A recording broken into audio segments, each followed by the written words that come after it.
The first time I got heat stroke, I was standing at a tram stop with my boyfriend.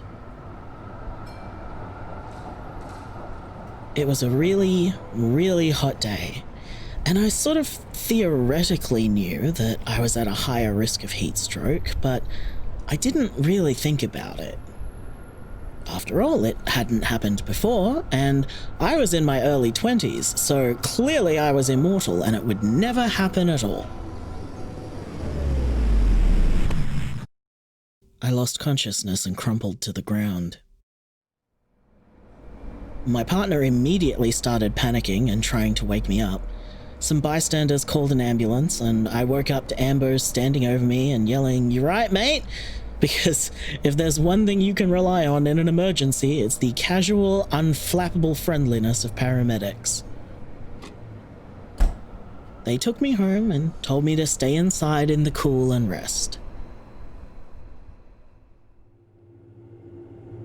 To this day, my boyfriend refuses to let me live in a home without air conditioning. At first, I thought this was simply a symbol of his affection for me, a sign that he loves me and wants me to be comfortable. But after a few years, it occurred to me that it was probably also the fact that he doesn't want me to die.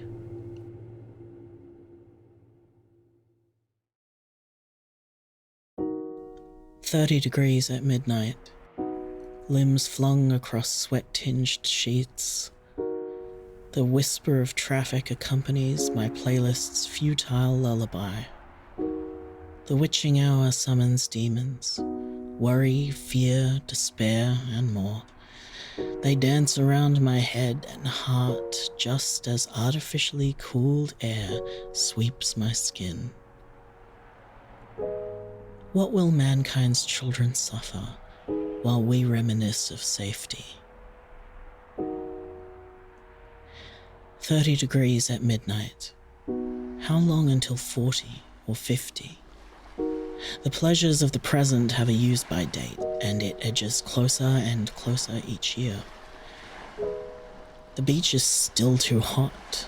Warm water lapping at warmer legs, even in the pitch dark, lit by streetlights in lieu of the sun. Will we beg for forgiveness? I hope they spit in our faces. 30 degrees at midnight, 1,600 inside a mega fire, 13 million hectares burnt, and 1 billion creatures lost. Though all timepieces in my home are digital and only hiss static, I can hear the tick, tick, tick of the doomsday clock ever counting. Soil will be our funeral pyre, swirling smoke our only choir.